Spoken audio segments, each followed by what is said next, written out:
Hello বন্ধুরা, কেমন আছো তোমরা? আশা করি ভালো আছো। তো আজকে তোমাদের জন্য একটি সায়েন্স ফিকশন মুভি নিয়ে আসলাম। মুভিটা শুরু হয় এমন একটা স্টোরি লাইন থেকে, যেখানে নর্মাল মানুষের ভিতরে কিছু সুপার ন্যাচারাল পাওয়ারওয়ালা লোকজন থাকে এবং তাদেরকে সরকার তখনকার সময়ে কাজে লাগানোর জন্য তাদের যোগ্যতা অনুযায়ী বিভিন্ন কাজে বিভক্ত করে দিত।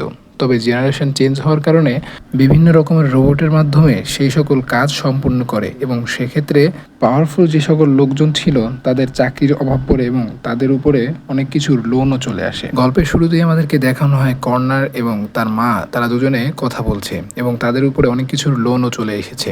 তারা কোনো চাকরির জন্য অ্যাপ্লাই করলে সেখানে তারা অ্যাপ্রুভাল পাচ্ছে না। এটার একটাই কারণ সাধারণ মানুষজন তাদেরকে পছন্দ করে না, অর্থাৎ পাওয়ারফুল লোকজনদেরকে তারা জব দিতে চায় না।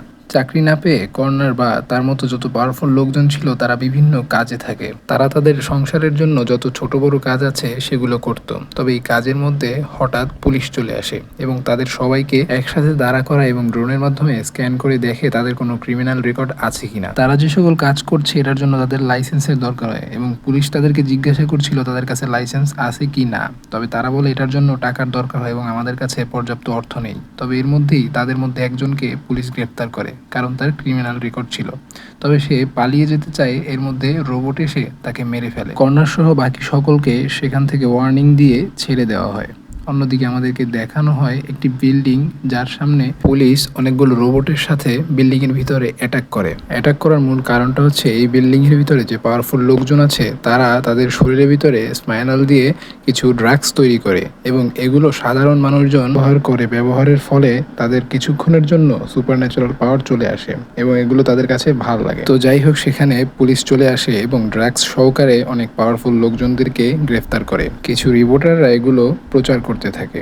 এদিকে কর্নার তার মাকে নিতে তার মা যেখানে জব করে দিন শেষে সেখানে চলে আসে। সেখানে গিয়ে দেখে তার মা তার রোগের কারণে কিছু ঝামেলা করে ফেলে এবং এর কারণে দোকানদার মালিক তার মাকে কথা শোনাতে থাকে এবং সেখানে কর্নার রেগে যায়। তবে তার মা তাকে শান্ত করে সেখান থেকে কর্নারকে নিয়ে চলে যায়। তার মা তাকে বোঝায় তাদের এখন অনেক অর্থের প্রয়োজন এবং তার জন্য তার জব লাগবে। পরদিন সকালে কর্নার তার বন্ধু এবং অনেকেই চাকরির জন্য একটা জায়গায় অপেক্ষা করে এবং সেখানে একটা লাল রঙের ভ্যান আসে। তার বন্ধু তাকে বলে তাদের সাথে না যেতে, কারণ তারা খারাপ লোক। তবে দূর থেকে গ্যারেট কর্নারকে ডাক দেয় এবং তাকে বলে তার 2 লেভেলের ইলেকট্রিক ম্যান দরকার। কর্নার তাদের কথায় রাজি হয়ে যায় এবং সে যখন তাদের কাজ করতে আসে তখন সেখানে 10,000 ভোল্টেজের কারেন্ট ছিল এবং কর্নার খুব সহজেই সেই কারেন্টের দরজা খুলে ফেলে এবং গ্যারেট অবাক হয়ে যায়, কারণ লেভেল 2 এর ইলেকট্রিক ম্যানের কাছে এটা মোটামুটি কঠিন কাজ। এবং গ্যারেট তাকে বলে, তুমি শিওর তুমি 2 লেভেলের ইলেকট্রিক ম্যান? তো যাই হোক, সেখান থেকে তারা বেশ কিছু জিনিসপাতি চুরি করে এবং সেখানের যে দারোয়ান বা যে সেখানে কর্মচারী ছিল তাকে সেখানে বেঁধে লুকিয়ে রাখা হয়। তারা যখন তাদের জিনিসপাতি নিয়ে একটি লাল রঙের ভ্যানে পালাচ্ছিল তখন পুলিশ তাদেরকে তাড়া করে এবং সেখানে তাদের ভ্যানের কালার চেঞ্জ করে পালিয়ে আসে। গ্যারেট তার দলবল নিয়ে মার্কাসের সাথে দেখা করার জন্য যাচ্ছিল। মার্কাস হচ্ছে গ্যারেটের বস। সেখানে এসে দেখে মার্কাস আগে থেকে কারোর সাথে কথা বলছে এবং তার সাথে মার্কাসের কিছু লেনদেনের হিসাব ছিল। সেই লোকটা মার্কাসকে জানায়, তুমি যদি সময় মতো আমার টাকা না ফেরত দিতে পারো তাহলে তোমাকে মেরে ফেলা হবে। গ্যারেট যেহেতু মার্কাসের কাছে কাজ করে, মার্কাস গ্যারেটকে বলে, এই মুহূর্তে আমি তোমাকে কোনো অর্থ দিতে পারবো না, তবে তুমি ঠিক মতো কাজ করে যাও, তোমার টাকা তুমি পাবে। এবং গ্যারেট কর্নারকে কিছু টাকা দিয়ে বলে, কালকে রেডি থেকো। অন্যদিকে কর্নারের মা কর্নারের সাথে দেখা করতে আসে এবং কর্নারকে বলে, সব ঠিক আছে তো? অন্যদিকে আমরা দেখতে পাই নিয়া নামের একজন মেয়ে, যে কিনা মার্কাসের কাছে কিছু ড্রাগস চাচ্ছিল এবং মার্কাস তাকে ড্রাগস দেয় এবং তার বিনিময়ে সেও কিছু চায়। অন্যদিকে আমাদেরকে দেখানো হয় শহরের পুলিশরা যারা ড্রাগস বানাচ্ছে তাদেরকে ধীরে ধীরে ধরার চেষ্টা করছে।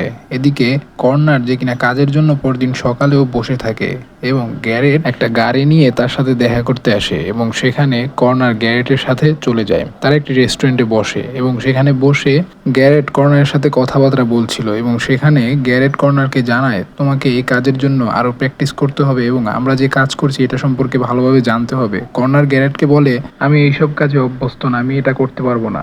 গ্যারেট কর্নারকে বলে, এই গাড়িটাকে চালু করে দেখাও। আসলে কর্নারের কিছু করার ছিল না, তার মায়ের চিকিৎসার জন্য তার অর্থের প্রয়োজন এবং এই ছাড়া তার হাতে আর কোনো রাস্তা খোলা ছিল না। এখানে গ্যারেট কর্নারকে অনেক ট্রেনিং করায় এবং তাকে বলে, তোমার আর একটা ইলেকট্রিক ম্যানের সাথে লড়াই করা লাগবে, যে কিনা আমাদের জায়গায় রাজত্ব করছে এবং সেখানে অদ্ভুতভাবে কর্নার জিতে যায় এবং সেই লোকটাকে মেরে ফেলে।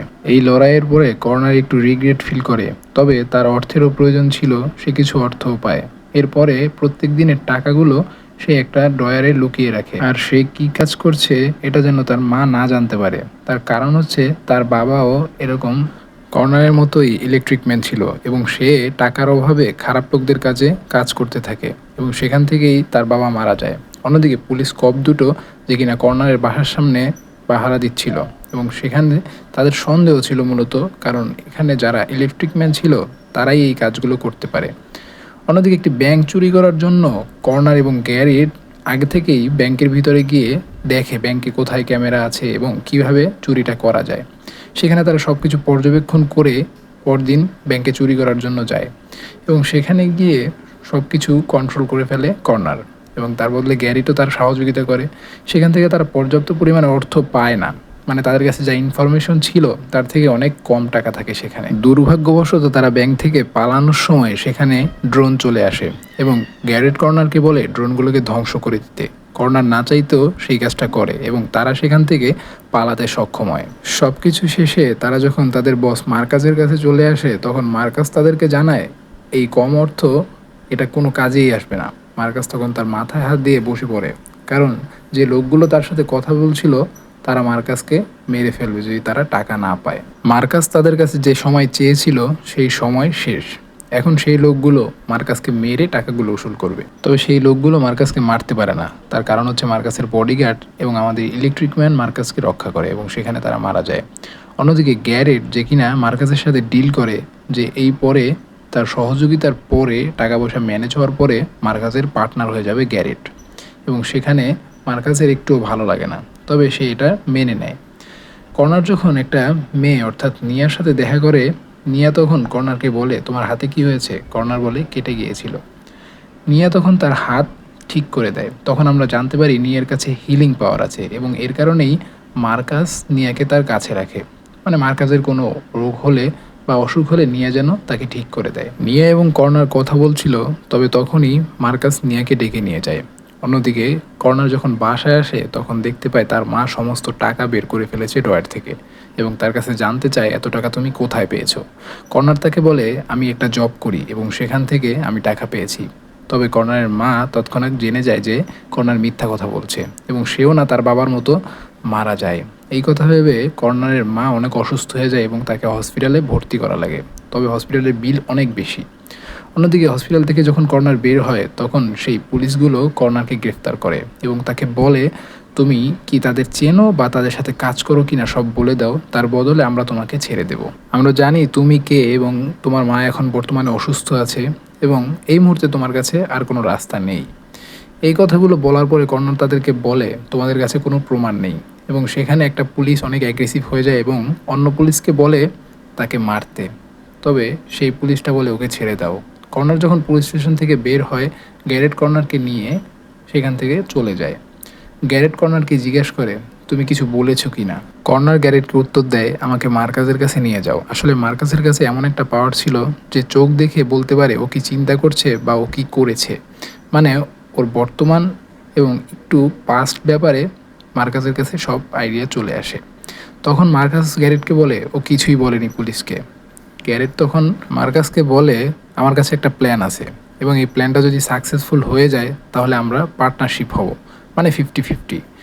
তো প্ল্যানটা ছিল এমন যে পুলিশের কাছে যে সমস্ত তাদের কোকেন ছিল, মানে তাদের যে সব ড্রাগসগুলো ছিল তারা সরাসরি পুলিশের কাছ থেকে সেগুলো আবার ডাকাতি করে আনবে। এই বিষয়ের জন্য কর্নার এবং বাকি যারা যারা আছে তারা সকলেই সহযোগিতা করবে এবং এটার পরে কোটি টাকার সম্পদ ফেরত আসবে এবং সব কিছু ঠিক হয়ে যাবে। তবে এর মাঝে কর্নার মার্কাসকে জানায় আমার টাকা পয়সা কিছুই লাগবে না, আমার নিয়াকে চাই, কারণ কর্নার তার মার চিকিৎসার জন্য নিয়ার হিলিং পাওয়ার ইউজ করতে চাচ্ছিল এবং এই কাজের পরে নিয়াকে সে তার সাথে নিয়ে যাবে এবং যেমন কথা তেমন কাজ, তাদের প্ল্যান অনুযায়ী সব কাজগুলো করতে থাকে। পুলিশরা ড্রাগস নিয়ে যে সকল রাস্তা দিয়ে যেতে চাইছিল তারা সে সকল রাস্তাগুলো বন্ধ করে দেয় এবং তাদেরকে বাধ্য করে অন্য রাস্তা দিয়ে যেতে। এখানে তাদের প্ল্যান অনুযায়ী সকলেই ছিল, কর্নার এবং বাকিরা। তারা তাদের প্ল্যানের জন্য যা কিছু দরকার তাৎক্ষণিক শুরু করে দেয়। কর্নার তার ইলেকট্রিক পাওয়ার দিয়ে সেই ভ্যানে যে সকল রোবট পুলিশ ছিল তাদের গায়ে বড় ভোল্টেজের ইলেকট্রিক শক দিয়ে অকেজো করে ফেলে এবং তাদের সঙ্গী যারা ছিল তারাও তার সহযোগিতা করে। তাদের প্ল্যান ছিল ভ্যানের ভিতর থেকে যে কোনো মূল্যে সেই ড্রাগসের বক্সগুলো বের করা এবং তারা সেটা করে, কিন্তু তাদের এই প্ল্যান ছিল না যে কোনো পুলিশদেরকে তারা মেরে ফেলবে।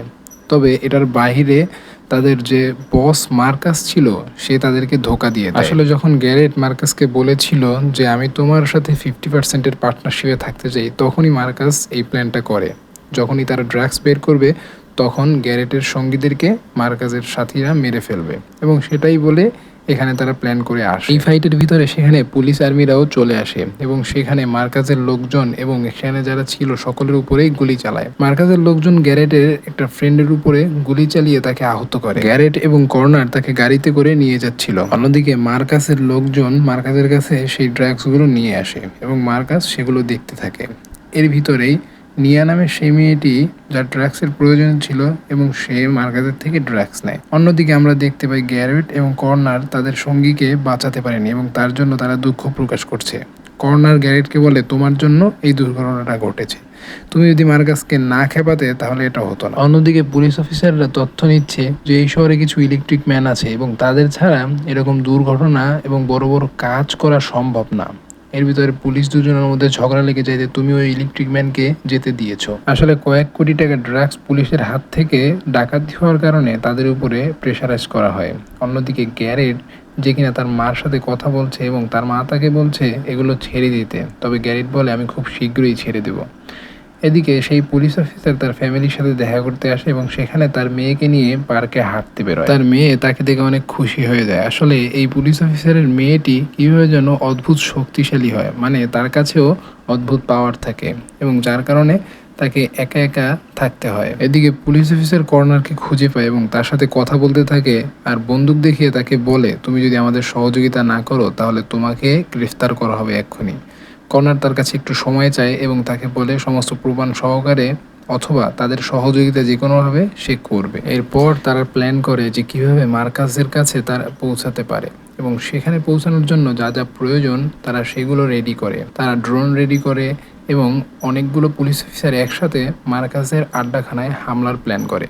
সেখানে মার্কাস যখন নিয়াকে বলছিল তাকে হিল করতে, মানে তার একটু প্রবলেম হচ্ছিল নিঃশ্বাস নিতে এবং নিয়াকে বলছিল তাকে হিল করতে, এবং এগুলো করতে করতেই ঠিক তখনই পুলিশের হামলা হয় এবং সেখান থেকে তারা পালিয়ে যেতে থাকে। এখানে মার্কাসে যত সব ড্রাগস ছিল মার্কাস এবং তার সঙ্গী সাথীরা মিলে সেগুলো নিয়ে পালাতে শুরু করে। এখানে রেড দেওয়ার পরে পুলিশ অফিসাররা বিভিন্ন রকমের ওষুধ এবং আরও ড্রাগস পায়। অন্যদিকে মার্কাস এবং তার সাথীরা পুলিশদেরকে ধোকা দিয়ে তারা অলমোস্ট পালাতে সক্ষম হচ্ছিল, তবে এর মধ্যেই পিছন থেকে গ্যারেট তাদেরকে ডাক দেয় এবং তাদেরকে আটকে দেয়। তারা পিছে তাকিয়ে গ্যারেটের উপরে হামলা করার চেষ্টা করে, তবে গ্যারেটের কাছেও পাওয়ার ছিল, শক্তি থাকলেও গ্যারেট একা রিনোর উপরে পারছিল না এবং তখন কর্নার সেখানে চলে আসে এবং রিনোকে ইলেকট্রিক শক দিয়ে তাকে হেল্প করে। গ্যারেট বেঁচে গেলেও রিনো কর্নারকে ধরে এবং সেখানে কর্নারের গলা টিপে তাকে মারার চেষ্টা করে। তবে ফাইনালি গ্যারেট এবং কর্নার দুজনে মিলে রেনোর চোখে একটা লোয়ার রড ঢুকিয়ে গ্যারেট সেখানে ইলেকট্রিক শক দিয়ে দেয় এবং সেখানে মাথা ফেটে রেনো মারা যায়। এবার বাকি ছিল মার্কাস। সেখানে গ্যারেট তার থেকে ব্রিফকেস নিয়ে মার্কাসের গলার চেন দিয়েই তাকে মেরে ফেলে। আসলে গ্যারেটের কাছে লোয়ার কোনো জিনিস এদিক থেকে ওদিক নেওয়ার শক্তি ছিল, মানে মেটেরিয়াল শক্তি গ্যারেটের কাছে ছিল এবং কর্নার ফাইনালি নিয়াকে নিয়ে তার মাকে বাঁচাতে চলে যায়। তবে নিয়া তৎক্ষণিক তাকে জানায় আমি তোমাকে যে হিলিং পাওয়ার দিয়ে ভালো করেছিলাম এটা আমার উপরে প্রভাব ফেলেছিল, মানে তুমি সুস্থ হয়ে যাবে, তবে তোমার যে আঘাতটা, তোমার যে ব্যথাটা সেটা আমি অনুভব করবো এবং সেটা আমার শরীরে চলে আসবে। এই কথা শোনার পরে কর্নার একটু ইমোশনাল হয়ে যায়, তবে তার মাকে বাঁচানোর জন্য সে নিয়াকে নিয়ে তার মার কাছে চলে যায়। কর্নার সেখানে একদম শেষ সময়ে আসে, নিয়াকে বলে তার মাকে সুস্থ করে দিতে। নিয়াও তার মাকে সুস্থ করার জন্য তার সর্বোচ্চ চেষ্টা করে যায়। সেখানে কর্নারের তার মার কিছু কথাবার্তায় এবং তার মার স্মৃতিগুলো মাথায় ঘুরপাক খাচ্ছিল এবং কর্নার নিয়াকে বলে তুমি থেমে যাও। সেখানে কর্নার আর নিয়াকে জোর করে না অথবা তার মাকে বাঁচানোর জন্য বলে না, শেষ কিছু কথা বলে এবং সেখানেই তার মা মারা যায়। অন্যদিকে পুলিশরা যেখানে মার্কাসের লাশ পায় এবং সাথে এক বক্স ড্রাগস পায়। আরেক বক্স ড্রাগস কোথায় গেছে তারা জানে না। আসলে ক্যারেট আরেক বক্স ড্রাগস নিয়ে সে চলে যায়, মানে সে এখন ড্রাগসের বিজনেস করবে। অন্যদিকে নিয়াকে কর্নার নিয়ে গাড়িতে করে অনেক দূরে একটা জায়গায় নিয়ে বলে, এখন এখান থেকে তুমি তোমার মন যেদিকে চায় সেদিকে যেতে পারো। এই বলে কর্নার নিয়াকে সেখানে ছেড়ে চলে আসে। অন্যদিকে আমরা দেখতে পাই কিছু আন্দোলনকারী আন্দোলন করছে এবং এদিকে রিপোর্টাররা এটা দেখাচ্ছে যে কিভাবে পুলিশ অফিসাররা ড্রাগস খুঁজে পায় এবং ড্রাগস যারা বানাতো অর্থাৎ মার্কাস এবং তার গ্যাং তারা সকলে মারা গেছে এবং পুলিশ অফিসারদেরকে ক্রেডিট দিয়ে তাদেরকে পুরস্কৃত করা হয়। অন্যদিকে আমরা দেখতে পারি গ্যারেট যে কিনা তার ড্রাগসের বিজনেস আবার নতুন করে শুরু করছিল এবং সে বলছিল কোনো না কোনো সময় শুরু করাই উচিত। এদিকে কর্নার যে পুলিশের কাছে স্যারেন্ডার করবে এবং তার মাকে শেষবারের মতো বিদায় জানাতে আসে। তার মাকে বলে অনেকদিন যাবৎ দেখা হবে না। নিয়া যে কিনা তার বাবার সাথে দেখা করতে চায়, তার বাবা জেলে বন্দি ছিল এবং সে তার বাবার সাথে দেখা করে। তো যাই হোক, সবকিছু ঠিকঠাকই ছিল, সবাই শেষ পর্যন্ত খুশি থাকে। এই মুভিটির সেকেন্ড পার্ট আছে যেটা আমার চ্যানেলে খুবই শীঘ্রই দেওয়া হবে। তার জন্য তোমরা অবশ্যই আমার চ্যানেলটিকে সাবস্ক্রাইব করে রাখো যাতে তোমাদের কাছে নোটিফিকেশন চলে আসে। তো দেখা হবে পরের গল্পতে। ভালো থেকো বন্ধুরা, আল্লাহ হাফেজ।